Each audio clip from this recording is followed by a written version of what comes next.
Je suis Elena Danahan du système stellaire d'Althea NGC 7331 et l'émissaire de la Fédération Galactique des Mondes. Je suis ravie de vous accueillir dans cet épisode pilote de Star Nation News.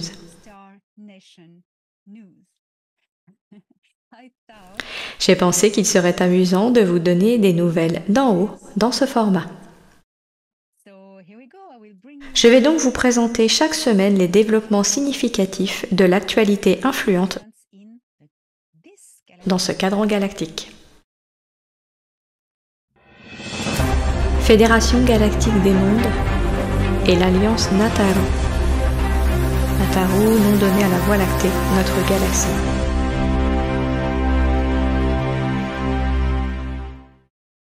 La terraformation sur Mars par notre correspondant terraformeur Jenan Heredion. Les écosystèmes complets des Sélosies, apportés par les biodômes d'Alpha Centauri, sont progressivement adaptés à l'équilibre d'acidité perchlorique du sol.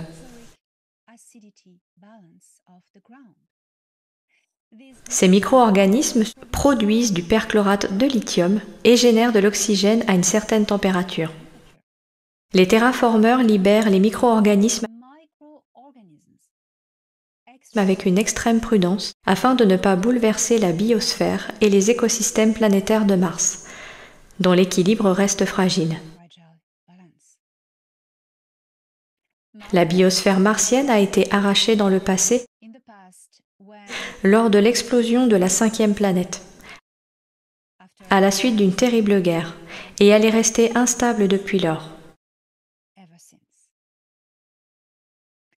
Les changements atmosphériques produisent des déplacements de masse d'air et peuvent entraîner des tempêtes de vent puissants dans certaines régions. La plupart des formes de vie ici ont vécu sous terre. Elles seront bientôt en mesure de construire des civilisations durables à la surface de leur monde grâce aux opérations de terraformation. Depuis que Mars a été libéré des forces obscures en l'année terrestre 2021,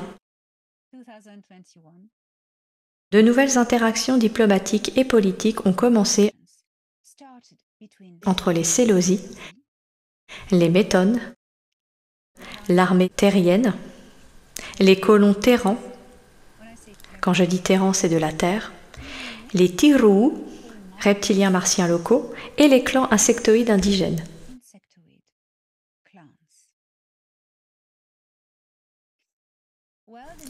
Enfin, les nouvelles de Sirius B. Le gouvernement provisoire de Nayan,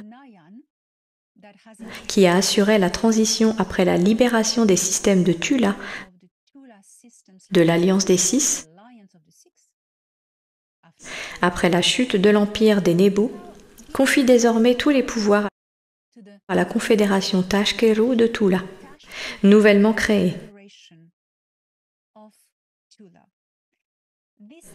Cette entité coexiste indépendamment du siège de l'Empire d'Anar, situé sur la 4e planète. Le plan de divulgation. L'exposition des momies extraterrestres du Mexique a suscité une certaine émotion dans le monde entier. Cela fait partie du grand plan de divulgation et d'autres pays suivront. Nous nous attendons à ce que l'Asie et le Moyen-Orient révèlent bientôt des secrets longtemps gardés au sujet d'anciens vaisseaux. L'opération de divulgation a été mise en place il y a plusieurs décennies par infiltration de diverses agences et organisations. Et une fois que la machine est lancée, rien ne peut l'arrêter.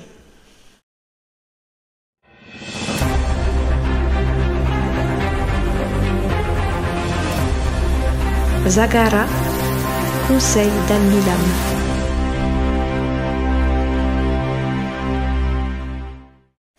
Voici une mise à jour de la situation dans la zone d'Orion.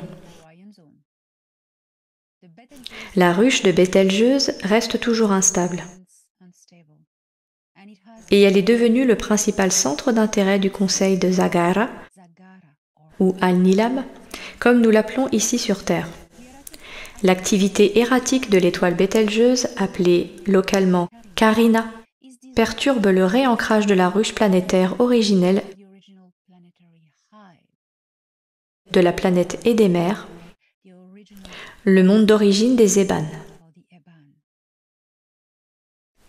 Le conseil de Zagara travaille en coopération avec la Confédération intergalactique présente dans la région pour stabiliser à la fois l'étoile et la biométrie planétaire d'Édémer.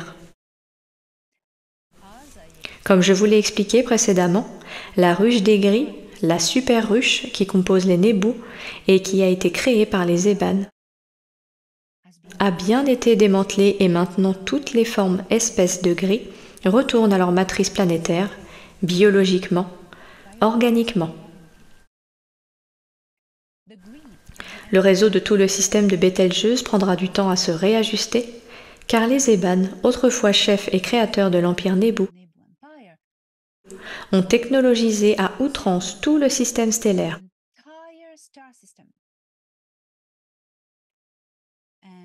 L'étoile, comme les 5 planètes. D'autres ruches planétaires, comme celle de Rigel, se sont stabilisées et sont entrées dans un processus de restructuration afin de se réadapter au biorhythme de leur matrice planétaire.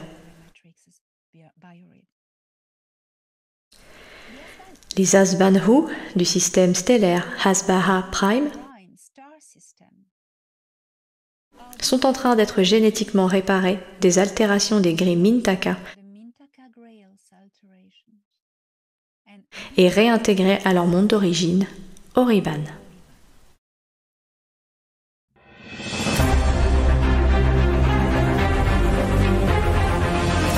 Des nouvelles de Nibiru, la perspective de l'Empire Anar.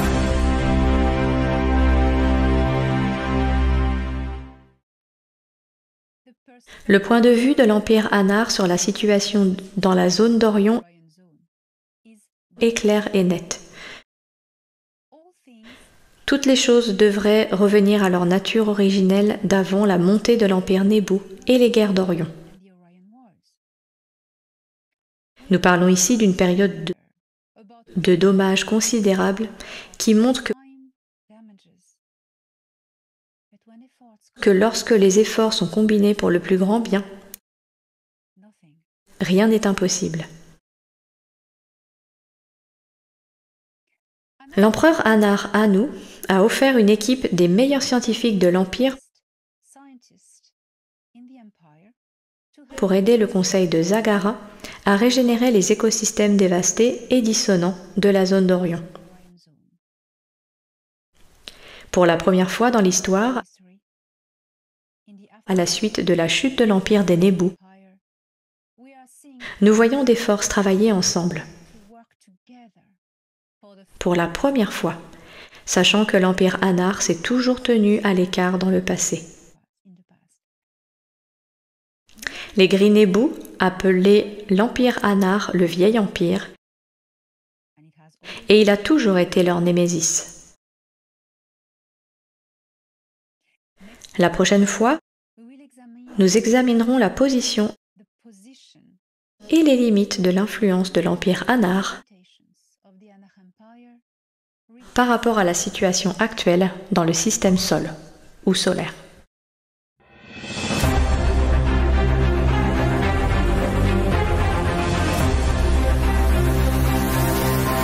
Confédération intergalactique.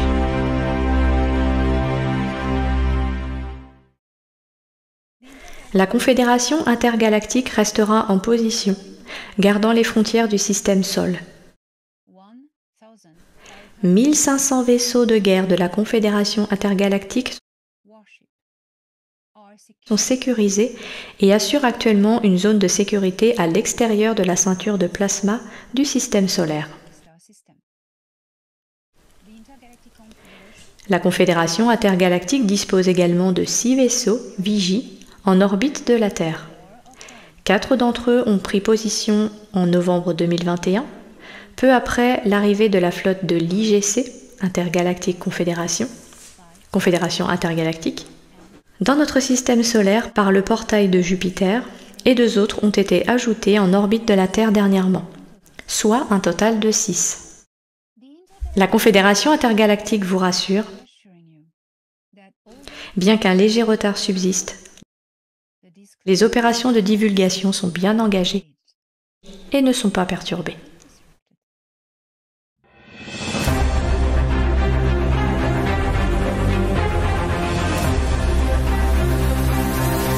Un mot de l'émissaire.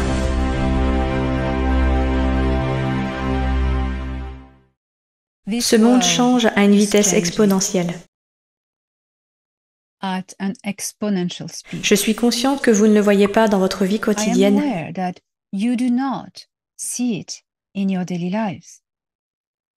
Mais si vous prêtez un peu d'attention autour de vous, vous constaterez 2 choses importantes.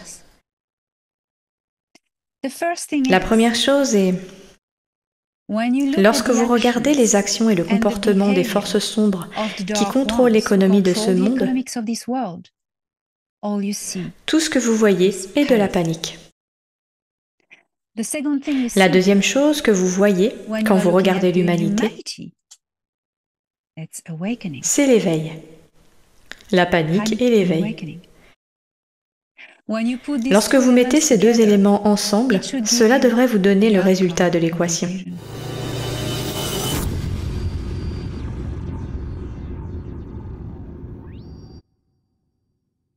Je vous rencontrerai bientôt avec l'émissaire Zénat Alex Collier, le Dr Michael Salla et de nombreux autres brillants informateurs à la GESIC, Galactic and Spiritual Informers Connection, à Orlando, les 20, 21 et 22 octobre. Rejoignez le plus grand rassemblement de graines d'étoiles et rencontrez-nous sur www.galacticspiritualinformers.com. Ensemble, nous changeons ce monde. Cette galaxie est l'univers.